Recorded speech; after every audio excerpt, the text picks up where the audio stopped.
Une minute à Juliette. Merci. Et est-ce que nous savons si Madame la mairesse est parmi nous? Oui. Alors, sans plus tarder, en fait, je lui laisserai la parole. Donc, je vais arrêter mon partage d'écran pour qu'on puisse bien la voir. Et je lui cède la parole. Madame la mairesse. Merci. Merci beaucoup. Écoutez, bonjour à toutes et à tous. Ça me fait, je suis vraiment heureuse en fait d'être parmi vous aujourd'hui pour ouvrir l'atelier. Je vais vous adresser quelques mots et vous laisser après là, pour que vous puissiez vraiment discuter là, franchement des enjeux qu'on a ici dans l'arrondissement. Donc, comme ça a été dit là, déjà, donc le but de la rencontre aujourd'hui, c'est vraiment de vous présenter les principaux objectifs de la planification stratégique 2022-2025. Les équipes de l'arrondissement travaillent sur et réfléchissent en fait sur les enjeux à adresser, les axes avec lesquels on pourrait structurer cette planification stratégique. On a également fait un lac à l'épaule avec l'ensemble des élus, aussi l'équipe des personnes de l'arrondissement. Donc, on a entamé les réflexions, mais pour moi, comme mairesse, qui arrive en poste, c'était important de vous entendre, les organismes de l'arrondissement. J'ai commencé à faire le tour, puis j'ai rencontré déjà certains d'entre vous. Je continue. Vous me donnez toujours de l'information précieuse, en fait, qui relate le pouls de ce qui se passe sur le terrain. Et ça, c'est vraiment une richesse. Une richesse, un intrant vraiment important pour notre planification stratégique. Et c'est pour ça qu'on tenait à faire cette planification. C'est que ça ne va pas être un plan qui sort de la tête des élus ou des gens de l'arrondissement. C'est aussi un plan qui va refléter les besoins ressentis, que vous ressentez, les besoins que les populations que vous desservez ressentent également. Donc, c'est pour ça que c'est important pour moi de faire ce plan et d'aller consulter l'ensemble de l'arrondissement. Puis, une fois qu'on aura eu ces discussions, ça va nous donner une direction, une vision, puis ça va nous permettre d'être vraiment focus parce que les ressources sont limitées. Donc, ça va vraiment nous permettre de se concentrer sur les éléments importants, non seulement pour l'administration publique, pour le politique, mais surtout pour les organismes et la population sur le terrain. Donc, c'est pour ça qu'on se dote d'un plan, c'est pour vraiment amener de la cohérence puis un focus sur là où on s'en va au cours des prochaines années. Et puis, donc, c'est un plan 2022-2025, mais on se projette là, déjà là, en 2030, en fait, là, avec les différents axes et les différentes réflexions que vous allez avoir aujourd'hui. Donc, je l'ai dit, votre participation autour de cette table virtuelle est vraiment importante pour nous. Fait que non seulement cette rencontre va nous permettre de vous présenter les détails du plan stratégique et les résultats attendus à travers le plan, mais ça va être surtout l'occasion d'échanger avec vous puis de recueillir vos commentaires et impressions sur nos objectifs. Donc, vraiment, je vous invite à discuter à bâton rompu, n'ayez pas peur de nous dire votre ressenti sur les différents enjeux qui vous sont présentés. L'information est précieuse. So thank you so much for coming today. You are an essential player in the borough. Your knowledge of the living environment provides a relevant perspective so that the strategic plan can meet the Côte-des-Neiges NDG population's expectations. Donc, je remercie Conscience Urbaine d'être avec nous aujourd'hui pour animer puis nous guider à travers tout ça. Je vais aussi prendre l'occasion de remercier toutes les personnes de notre équipe interne à l'arrondissement qui travaillent sur ce dossier-là. Je vous dirais même bien avant notre arrivée, la réflexion est entamée déjà. Ils travaillent fort depuis que je suis arrivée parce que je n'arrête pas d'en parler, notamment, et on n'arrête pas de leur poser des questions sur ce projet-là qui est important pour nous, là, pour l'ensemble des élus. Donc, à toute notre équipe, à l'interne, votre travail est précieux, je l'apprécie énormément, puis merci beaucoup d'être là aujourd'hui pour la communauté, pour ce plan stratégique. Donc, sur ce, je me retire, vous pouvez dire ce que vous voulez, je n'entendrai pas, je n'écouterai même pas l'enregistrement. C'est vraiment un espace pour vous, là, pour que vous puissiez discuter librement des enjeux que vous voyez, puis de ce qu'on devrait faire et qu'est-ce qu'on devrait considérer comme priorité. Donc, sur ce, merci. Je vous souhaite une excellente rencontre. Puis j'ai bien hâte que les équipes me reviennent avec les différents feedbacks et les différentes propositions que vous allez amener aujourd'hui. Donc, voilà, je vous laisse travailler. Merci. Au revoir. Merci à vous. C'est une intervention qui met bien la table pour nos discussions. Merci beaucoup. Bye bye. Au revoir. Donc, je vais repartager simplement aussi juste pour préciser, dans le fond, c'est ça, la présentation au début est enregistré à des fins de diffusion. Par contre, quand on va être en sous-groupe au niveau de la discussion, nous allons également enregistrer, mais surtout à des fins de prise de notes. Donc, les échanges en sous-groupe ne seront pas diffusés, mais c'est pour s'assurer qu'on ne perd absolument rien là, de tout ce qui sera dit aujourd'hui. Voilà. Est-ce que vous voyez bien mon écran? Oui. OK. Moi, j'ai juste un petit souci d'affichage qui vient de m'embêter. Désolée. Bon, en tout cas, je vais régler ça plus tard, pas de problème. Simplement que je ne vous vois plus. Si quelqu'un lève la main, simplement m'aviser, s'il vous plaît, l'équipe. Oui, c'est ça. Moi, je ne vois plus personne. Bon. Enfin. Donc, aujourd'hui, la rencontre, on a un petit déroulement là, à vous présenter. Donc, essentiellement, on va vous présenter les objectifs de notre activité d'aujourd'hui et ensuite le plan stratégique en lui-même. Donc, c'est l'arrondissement qui va vous faire un survol du plan stratégique et de ce qui a mené à sa production. Troisièmement, nous allons avoir un temps de discussion pour chacun des axes parce que le plan contient 4 axes et nous aurons 20 minutes par axe, incluant la présentation un peu plus précise là, de cet axe et des résultats. Ensuite, on fera un retour en plénière pour partager les faits saillants de la discussion de chacun des 3 sous-groupes qui vont discuter ensemble aujourd'hui. Et finalement, on terminera en vous présentant un petit peu là, les prochaines étapes et en faisant une mini-évaluation de la rencontre. Donc, voilà. Et en tout temps, n'hésitez pas, là, si vous avez des questions dans le clavardage, vous pouvez les poser et l'équipe pourra y répondre. Aussi, je veux spécifier que feel free to speak in English, to write in English. We'll answer in the language you are the more comfortable with. No problem. Au niveau des objectifs de la rencontre, donc nous avons 4 objectifs aujourd'hui. D'abord, de vous présenter le plan. Hein, il y a une partie information, que vous compreniez un peu le contexte dans lequel il a été développé, les objectifs qu'il vise, l'horizon de temps qu'il concerne, les axes qu'il comprend et les résultats attendus avec quelques exemples. Ensuite, nous voulons aussi obtenir votre avis sur les axes et les résultats présentés. Donc, c'est vraiment sur ces 2 éléments-là qu'on va concentrer notre discussion. S'il y a lieu, évidemment, on vous invite à échanger vos idées pour bonifier les résultats qui sont contenus dans le plan, s'il y a vraiment des angles morts qui ont été oubliés. Et si vous notez des thématiques que vous jugez essentielles à approfondir davantage, donc avec certains acteurs, vous êtes tous des spécialistes de votre milieu aujourd'hui. Certaines organisations sont très spécialisées sur certains enjeux, sur certaines réalités. Donc, c'est là qu'on vous invite là, à amener votre regard un petit peu plus précis. Puis finalement, on souhaite aussi vous mobiliser dans ce long processus. Hein. Là, c'est une étape, la production du plan stratégique. Elle s'imbrique dans un processus qui est beaucoup plus long, qui a démarré il y a plusieurs années, mais qui aussi aura une suite, évidemment, avec surtout la mise en œuvre. Donc, ce qu'on souhaite aussi, c'est rallier les organisations du territoire dans ce long processus. Voilà.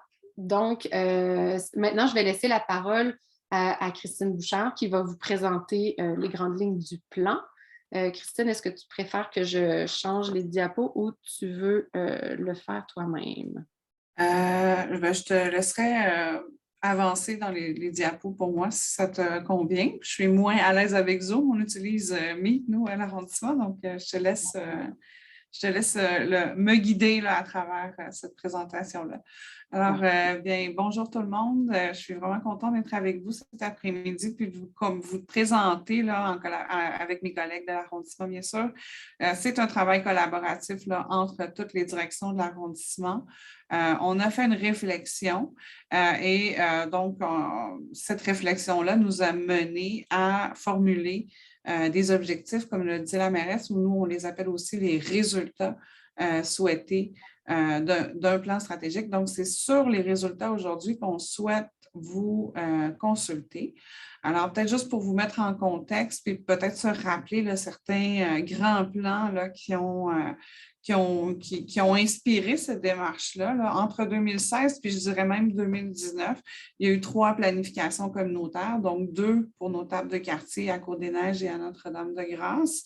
Il y a eu aussi un rapport qui faisait état de recommandations qui émanaient de la table ronde là, pour la réduction de la pauvreté.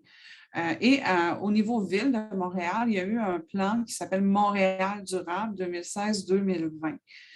Donc, toutes ces planifications-là sont remplies d'orientations, d'actions. Et nous, ça nous a inspiré là, pour commencer à rédiger un plan d'action en développement social.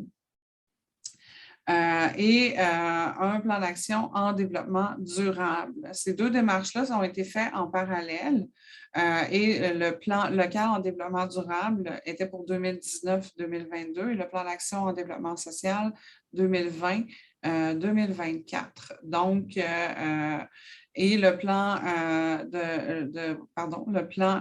l'adoption du plan local de développement durable a eu lieu au printemps 2019. Toutes ces démarches-là, ce sont nos plans locaux à l'arrondissement sur lesquels on se basait là, pour continuer en partenariat à travailler avec nos actions. Depuis ce temps-là, il y a il y a eu la pandémie, il y a eu plein de choses qui ont déboulé. Donc, en décembre 2020, la Ville de Montréal a adopté un premier plan stratégique qui s'appelle Montréal 2030. Et ce plan-là nous a beaucoup inspirés puisqu'il s'inspire de résultats. Et c'est sur cette approche-là qu'on s'est basé là, pour poursuivre notre démarche. Donc, c'est le point de départ, mais prenant en compte l'ensemble des plans, soit arrondissement, mais aussi qui émanaient de la communauté. Donc, c'est vraiment une réflexion vraiment très large qui nous a amené à faire une réflexion alignée sur Montréal 2030, mais en prenant en compte les plans d'action existants. Donc, on peut poursuivre. Alors, c'est ce que je viens de dire dans le fond. Donc, vous voyez là à gauche de l'écran. Ah, tu es allé plus vite que je pensais, Christelle. Donc, mais c'est bien correct. Donc c'était juste de la répétition. Peut-être reviens derrière. Donc, pour Montréal 2030, pour ceux et celles là, qui… OK, merci. On s'arrête ici. Alors, ici, ce sont les diagnostics. Donc, vous voyez les plans des tables de quartier. On a notre plan local en développement durable, plan d'action en développement social. On s'est inspiré des données statistiques de l'arrondissement. Peut-être que certaines parmi vous là, connaissent aussi le portrait des voisinages qui a été produit par l'arrondissement. Et on a sélectionné les enjeux, on a fait l'état actuel de la situation pour définir nos résultats attendus. Donc, ici, on ne parle pas de moyens, on ne parle pas d'action, on parle de résultats. Donc, ça, c'est important, on va le nommer souvent aujourd'hui. Et c'est aligné à Montréal 2030. Donc, je vais vous montrer Montréal 2030 dans la prochaine diapositive. Donc, centré sur les résultats, et c'est une démarche qui encourage la collaboration, l'intelligence collective. Alors, Montréal 2030, pour celles et ceux qui connaissent moins ce plan-là, Montréal 2030 a 4 grandes orientations incontournables. Donc, la première, accélérer la transition écologique. Vous allez voir, c'est notre axe 2 dans notre plan. Renforcer la solidarité et l'équité et l'inclusion, pardon. Ça, c'est l'axe 1 dans notre plan local. Amplifier la démocratie et la participation, il s'agit de notre axe 4 dans notre plan à nous. Et stimuler l'innovation et la créativité, il s'agit de notre axe 3 dans le plan local d'arrondissement. Montréal 2030 est aussi spécifique puisqu'il a 3 échelles d'intervention. On parle de l'humain, du quartier et de la métropole. En ce qui concerne l'arrondissement, on aime bien parler de voisinage. On aime de nos quartiers et de nos arrondissements. Donc, on a aussi, nous aussi, là, ces 3 échelles d'intervention. Dans notre plan, nous avons 16 résultats pour nos 4 axes. On va vous les présenter tout à l'heure assez rapidement. En fait, moi, je vais vous les survoler avec vous. Dans les groupes de discussion, vous allez avoir l'occasion d'avoir une présentation plus précise. Mais vous allez remarquer qu'on va travailler avec vous davantage aujourd'hui, seulement 13 résultats sur les 16, parce qu'il y a 2 ou 3 des résultats là, dans le plan qui sont plus de responsabilité arrondissement. Donc, ça ne veut pas dire qu'on ne veut pas vous entendre là, à cet effet-là, au contraire, mais c'est plus spécifiquement sur 13 résultats qu'on va vous consulter. Donc, maintenant, je vais aller sur la présentation de nos 4 grands axes dans le plan. Alors, c'est un peu, comment je pourrais le définir, la richesse, les défis qui sont dans les 5 axes, donc dans les 4 axes, pardon. Donc, au niveau de la participation citoyenne, on souhaite encourager la participation citoyenne dans un contexte de très haute diversité linguistique et de milieux de vie transitoires pour une grande partie de la population. Donc, vous savez qu'on a une population qui bouge beaucoup. Donc, le deuxième axe, équité, inclusion, susciter l'inclusion de toutes et tous, considérant la richesse liée à la diversité ethnique de la population, en luttant contre les iniquités socio-économiques entre les voisinages. Enfin, le deuxième axe, mais en troisième position dans ma présentation, la transition écologique, tirer avantage du potentiel de verdissement du vaste territoire de l'arrondissement et miser sur l'amélioration et de la valorisation des déchets et du transport actif et collectif. Et le quatrième axe, vitalité économique, doter les voisinages de rues commerciales pleines de vitalité et tirer avantage des opportunités de collaboration avec les acteurs institutionnels de l'arrondissement. Pour la suite de la présentation, je vous ai mis les 4 axes avec les résultats. Je vous rappelle qu'on parle de résultats aujourd'hui.